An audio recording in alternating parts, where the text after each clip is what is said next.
ओम शांति। आज है 20 नवंबर 2025 की साकार मुरली है। बाबा बोले, मीठे बच्चे, बाप आए हैं तुम बच्चों को शांति और सुख का वर्षा देने।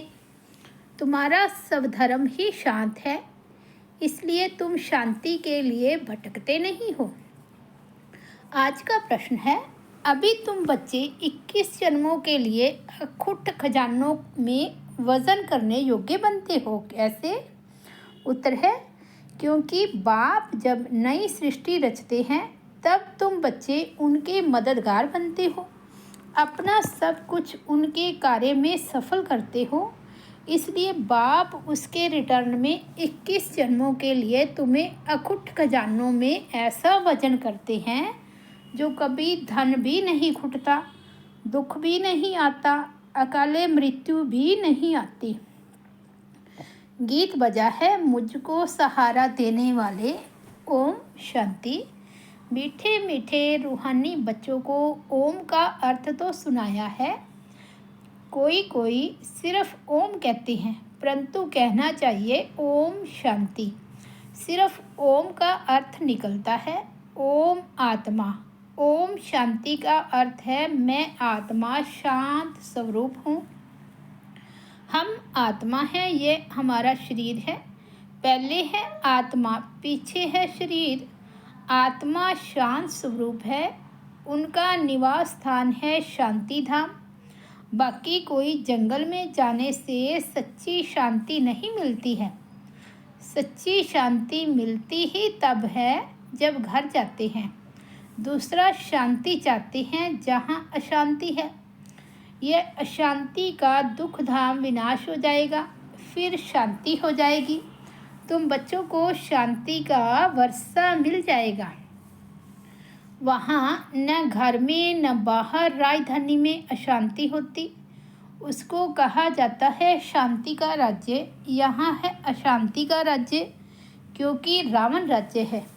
वह है ईश्वर का स्थापन किया हुआ राज्य। फिर द्वापर के बाद आसुरी राज्य होता है।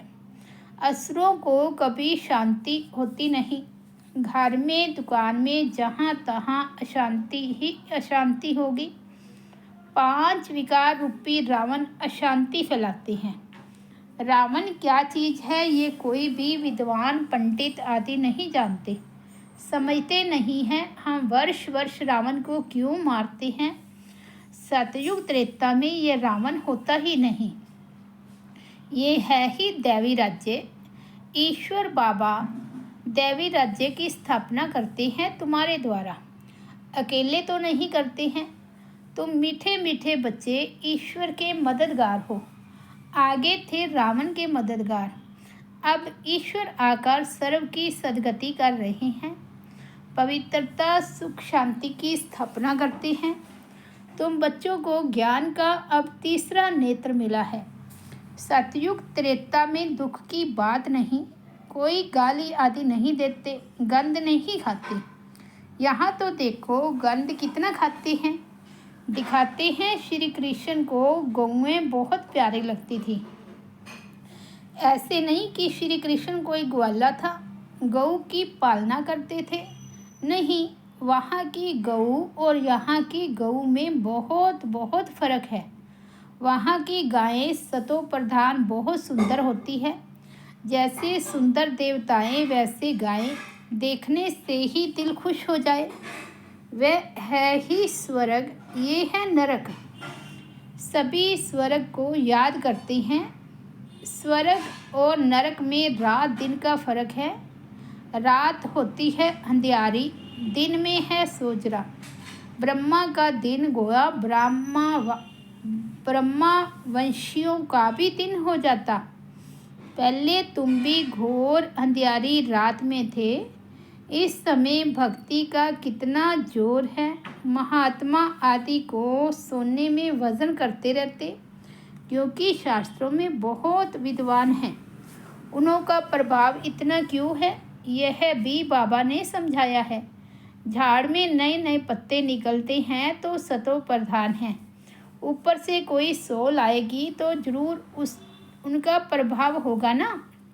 अल्पकाल के लिए सोने अथवा हीरो में वजन करते हैं, परंतु यह तो सब खलास हो जाने हैं। मनुष्यों के पास कितने लाखों के मकान हैं, समझते हैं हम तो बहुत साहूकार हैं। तुम बच्चे जानते हो यह साहूकारी बाकी थोड़े समय के लिए है, ये सब मिट्टी में मिल जाएंगे। किनकी दबी रहेगी धूल में। बाप स्वर्ग की स्थापना करते हैं, उसमें जो लगाते हैं उन्हों को 21 जन्मों के लिए हीरो हीरो जवाहरातों के महल मिलेंगे। यहाँ तो एक जन्म के लिए मिलता है, वहाँ तुम्हारा 21 जन्म चलेगा। इन आँखों से जो कुछ देखते हो शरीर सहित सब भस्म हो जाना है। तुम बच्चों को दिव्य दृष्टि द्वारा साक्षात्कार भी होता है। विनाश होगा, फिर इन लक्ष्मी नारायण का राज्य होगा। तुम जानते हो हम अपना राज्य भाग्य फिर से स्थापन कर रहे हैं। 21 पीढ़ी राज्य किया, फिर रावण का राज्य चला, अब फिर बाप आया है। भक्ति मार्ग में सब बाप को ही याद करते हैं। गायन भी है, दुख में सिमरन सब करे। बाप सुख का वर्षा देते हैं, फिर याद करने की दरकार नहीं रहती। तुम मात पिता हम बालक तेरे, अब यह तो मात पिता होंगे अपने बच्चों के। ये है परलौकिक मात पिता की बात। अभी तुम यह लक्ष्मी नारायण बनने के लिए पढ़ते हो। स्कूल में बच्चे अच्छा पास होते हैं तो फिर टीचर को इनाम देते हैं। अब तुम उनको क्या इनाम देंगे? तुम तो उनको अपना बच्चा बना लेते हो, जादूगरी से दिखलाते हैं। श्री कृष्ण के मुख में माँ ने देखा माखन का गोला। अब श्री कृष्ण ने तो जन्म लिया सतयुग में, वह तो माखन आदि नहीं खाएंगे, वह तो है विश्व का मालिक। तो यह किस समय की बात है? ये है अभी संगम की बात। तुम जानते हो हम यह शरीर छोड़ बच्चा जाए बनेंगे, विश्व का मालिक बनेंगे। दोनों क्रिश्चियन आपस में लड़ते हैं और माखन मिलता है तुम बच्चों को, राजाई मिलती है ना। जैसे वो लोग भारत को लड़ाकर मक्खन खुद खा गए। क्रिश्चियन की राजधानी पूर्ण हिस्से में थी, पीछे आहिस्ते आहिस्ते छूटती गई है। सारे विश्व पर सिवाय तुम्हारे कोई राज्य कर ना सके। तुम अभी ईश्वरीय संतान बने हो, अभी तुम ब्रह्मांड के मालिक और विश्व के मालिक बनते हो। विश्व में ब्रह्मांड नहीं आया, सूक्ष्म वतन में भी राजाई नहीं है। सतयुग त्रेता ये चक्कर यहाँ स्थूल वतन में होता है। ध्यान में आत्मा कहाँ जाती नहीं, आत्मा निकल जाए तो शरीर खत्म हो जाए। ये सब है साक्षात्कार। रिद्धि सिद्धि द्वारा ऐसे भी साक्षात्कार होते हैं जो यहाँ बैठे विलायत की पार्लियामेंट आदि देख सकते हैं। बाबा के हाथ में फिर है दिव्य दृष्टि की चाबी। तुम यहाँ बैठे लंदन देख सकते हो। औजार आदि कुछ नहीं जो खरीद करना पड़े। ड्रामा अनुसार उस समय पर वह साक्षात्कार होता है जो ड्रामा में पहले से ही नूंद है। जैसे दिखाती हैं भगवान ने अर्जुन को साक्षात्कार कराया, ड्रामा अनुसार उनको साक्षात्कार होना था, यह भी नूंद है, कोई की बड़ाई नहीं है। ये सब ड्रामा अनुसार होता है। श्री कृष्ण विश्व का प्रिंस बनता है, गोवा माखन मिलता है। यह भी कोई जानते नहीं कि विश्व किसको, ब्रह्मांड किसको कहा जाता है। ब्रह्मांड में तुम आत्माएं निवास करती हो। सूक्ष्म वतन में आना जाना साक्षात्कार आदि इस समय होता है। फिर 5000 वर्ष सूक्ष्म वतन का नाम नहीं होता, कहा जाता है ब्रह्मा देवताए नमः, फिर कहते हैं शिव परमात्माए नमः। तो सबसे ऊंच हो गया ना, उनको कहा जाता है भगवान। वे देवताएं हैं मनुष्य, परंतु दैवी गुण वाले हैं। बाकी 4-8 भुजा वाले मनुष्य होते नहीं, वहाँ भी 2 भुजा वाले ही मनुष्य होते हैं, परंतु संपूर्ण पवित्र। अपवित्रता की बात नहीं। अकाले मृत्यु कभी होती नहीं। तो तुम बच्चों को बहुत खुशी रहनी चाहिए। हम आत्मा इस शरीर द्वारा बाबा को तो देखें, देखने में तो शरीर आता है, परमात्मा अथवा आत्मा को तो देख नहीं सकते। आत्मा और परमात्मा को जानना होता है, देखने लिए फिर दिव्य दृष्टि मिलती है, और सब चीज़ें दिव्य दृष्टि से बड़ी देखने में आएगी। राजधानी बड़ी देखने में आएगी। आत्मा तो है ही बिंदी, बिंदी को देखने से तुम कुछ भी नहीं समझेंगे। आत्मा तो बहुत महीन है, बहुत डॉक्टर्स आदि ने कोशिश की है आत्मा को पकड़ने की, परंतु किसको पता नहीं पड़ता। वो लोग तो सोने हीरो में वजन करते हैं। तुम जन्म जन्मांतर पद्मपति बनते हो, तुम्हारा बाहर का शो जरा भी नहीं। साधारण रीति इस रथ में बैठ पड़ाते हैं, उनका नाम है भगीरथ। यह है पतित पुराना रथ, जिसमें बाप आकर ऊंचते ऊंच सर्विस करते हैं। बाप कहते हैं मुझे तो अपना शरीर है नहीं, मैं जो ज्ञान का सागर प्रेम का सागर हूँ, तो तुमको वर्षा कैसे दूँ? ऊपर से तो नहीं दूंगा, क्या प्रेरणा से पढ़ाऊँगा? जरूर आना पड़ेगा ना। भक्ति मार्ग में मुझे पूजते हैं, सबको प्यारा लगता हूँ। गांधी नेहरू का चित्र बहुत प्यारा लगता है, उनके शरीर को याद करते हैं। आत्मा जो अविनाशी है, उसने तो जाकर दूसरा जन्म लिया, बाकी विनाशी चित्र को याद करते हैं। वह भूत पूजा हुई ना, समाधि बनाकर उस पर फूल आदि बैठ चढ़ाते हैं। ये है यादगार। शिव के कितने मंदिर हैं, सबसे बड़ा यादगार शिव का है। ये शिव का है ना। सोमनाथ मंदिर का गायन है, महमूद गजनवी ने आकर लूटा था। तुम्हारे पास इतना धन रहता था। बाबा तुम बच्चों को रत्नों में वजन करते हैं, खुद को वजन नहीं कराता हूँ। मैं इतना धनवान बनता नहीं हूँ, तुमको बनाता हूँ। उनको तो आज वजन किया, कल मर जाएंगे, धन कोई काम नहीं आएगा। तुमको तो बाप अकुट खजाने में ऐसा वजन करते हैं जो 21 जन्म साथ रहेगा। अगर श्रीमत पर चलेंगे तो वहाँ दुख का नाम नहीं, कभी अकाले मृत्यु नहीं होती, मौत से डरेंगे नहीं। यहाँ कितना डरते हैं, रोते हैं, वहाँ इतनी खुशी होती है, जाकर प्रिंस बनेंगे। जादूगर, सुदागर, रत्नागर, ये शिव परमात्मा को कहा जाता है। तुमको भी साक्षात्कार कराते हैं, ऐसे प्रिंस बनेंगे। आजकल बाबा ने साक्षात्कार का पार्ट बंद कर दिया है, नुकसान हो जाता है। अभी बाप ज्ञान से तुम्हारी सदगति करते हैं। तुम पहले जाएंगे सुखधाम, अभी तो है दुखधाम। तुम जानते हो आत्मा ही ज्ञान धारण करती है, इसलिए बाप कहते हैं अपने को आत्मा समझो। आत्मा में ही अच्छे व बुरे संस्कार होते हैं। शरीर में हो तो शरीर के साथ संस्कार भस्म हो जाए। तुम कहते हो शिव बाबा हम आत्माएं बढ़ती हैं इस शरीर द्वारा।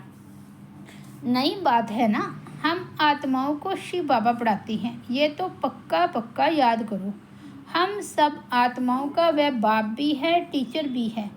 बाप खुद कहते हैं मुझे अपना शरीर नहीं है, मैं भी हूँ आत्मा, परंतु मुझे परमात्मा कहा जाता है। आत्मा ही सब कुछ करती है, बाकी शरीर के नाम बदलते हैं। आत्मा तो आत्मा ही है। मैं परमात्मा तुम्हारे मुआफिक पुनर्जन्म नहीं लेता हूँ। मेरा ड्रामा में पार्ट ही ऐसा है जो मैं इनमें प्रवेश कर तुमको सुना रहा हूँ। इसलिए इनको भाग्यशाली रथ कहा जाता है। इनको पुरानी जुत्ती भी कहते हैं। शिव बाबा ने भी पुराना लॉन्ग बूट पहना है। बाप कहते हैं मैंने इसमें बहुत जन्मों के अंत में प्रवेश किया है। पहले यह बनते हैं तत्व। बाबा कहते हैं तुम तो जवान हो, मेरे से जास्ती पढ़कर ऊंच पद पाना चाहिए, परंतु मेरे साथ बाबा है तो मुझे घड़ी घड़ी उनकी याद आती है। बाबा मेरे साथ सोता भी है, परंतु बाबा मुझे भाकी नहीं पहन सकते, तुमको भाकी पहनते हैं। तुम भाग्यशाली हो ना, शिव बाबा ने जो शरीर लोन लिया है तुम उनको बाकी पहन सकते हो। मैं कैसे पहनूं? मुझे तो यह भी नसीब नहीं है, इसलिए तुम लक्की सितारे गाए हुए हो। बच्चे हमेशा लक्की होते हैं। बाप पैसे बच्चों को दे देते हैं तो तुम लक्की सितारे ठहरे ना। शिव बाबा भी कहते हैं तुम मेरे से लक्की हो। तुमको पढ़ाकर विश्व का मालिक बनाता हूँ। मैं थोड़े ही बनता हूँ, तुम ब्रह्मांड के भी मालिक बनते हो। बाकी मेरे पास जास्ती दिव्य दृष्टि की चाबी है। मैं ज्ञान का सागर हूँ, तुमको भी मास्टर ज्ञान सागर बनाता हूँ। तुम इस सारे चक्र को जान चक्रवर्ती महाराजा महारानी बनते हो। मैं थोड़े ही बनता हूँ। बूढ़े होते हैं तो फिर बच्चों को विल कर खुद वानप्रस्थ में चले जाते हैं। आगे ऐसे होता था। आजकल तो बच्चों में मोह जाकर पड़ता है। पारलौकिक बाप कहते हैं मैं इनमें प्रवेश कर तुम बच्चों को कांटों से फूल विश्व का मालिक बनाए, आधा कल्प के लिए सदा सुखी बनाए। मैं वानप्रस्थ में बैठ जाता हूँ। ये सब बातें शास्त्रों में थोड़े ही है। सन्यासी उदासी शास्त्रों की बातें सुनाते हैं। बाप तो ज्ञान का सागर है। खुद कहते हैं ये वेद शास्त्र आदि सब भक्ति मार्ग की सामग्री है। ज्ञान सागर तो मैं ही हूँ। अच्छा, मीठे मीठे सिकिलदे बच्चों प्रति माता पिता बाप दादा का याद प्यार और गुड मॉर्निंग। रूहानी बाप की रूहानी बच्चों को नमस्ते। हम रूहानी बच्चों की रूहानी बाप दादा को याद प्यार गुड मॉर्निंग और नमस्ते। धारणा के लिए मुख्य सार। इन आँखों से शरीर सहित जो दिखाई देता है ये सब भस्म हो जाना है, इसलिए अपना सब कुछ सफल करना है। दूसरा, बाप से पूरा वर्षा लेने के लिए पढ़ाई पढ़नी है। सदा अपने लक को स्मृति में रख ब्रह्मांड व विश्व का मालिक बनना है। वरदान है वाह ड्रामा वाह की स्मृति से अनेकों की सेवा करने वाले सदा खुशनुमा भाव। इस ड्रामा की कोई भी सीन देखते हुए वाह ड्रामा वाह की स्मृति रहे तो कभी भी घबराएंगे नहीं, क्योंकि ड्रामा का ज्ञान मिला कि वर्तमान समय कल्याणकारी युग है। इसमें जो भी दृश्य सामने आता है उसमें कल्याण भरा हुआ है। वर्तमान में कल्याण दिखाई न भी दे, लेकिन भविष्य में समाया हुआ कल्याण प्रत्यक्ष हो जाएगा। तो वह ड्रामा वाह की स्मृति से सदा खुशनुमा रहेंगे। पुरुषार्थ में कभी भी उदासी नहीं आएगी। स्वतः ही आप द्वारा अनेकों की सेवा होती रहेगी। स्लोगन है शांति की शक्ति ही मनसा सेवा का सहज साधन है। जहाँ शांति की शक्ति है वहाँ संतुष्टता है। अव्यक्त इशारे। अशरीरी व विदेही स्थिति का अभ्यास बढ़ाओ। जितना अव्यक्त लाइट रूप में स्थित होंगे उतना शरीर से परे का अभ्यास होने के कारण यदि 2-4 मिनट भी अशरीरी बन जाएंगे तो मानो जैसे कि 4 घंटे का आराम कर लिया। ऐसा समय आएगा जो नींद की बजाय 4-5 मिनट अशरीरी बन जाएंगे और शरीर को आराम मिल जाएगा।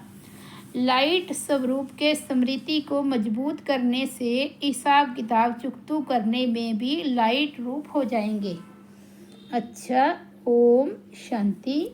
तो ये थे 20 नवंबर 2025 के बाबा के अनमोल महावाक्य। मुरली की हेडलाइन है मीठे बच्चे, बाप आए हैं तुम बच्चों को शांति और सुख का वर्षा देने। तुम्हारा सब धर्म ही शांत है, इसलिए तुम शांति के लिए भटकते नहीं हो। ओम शांति।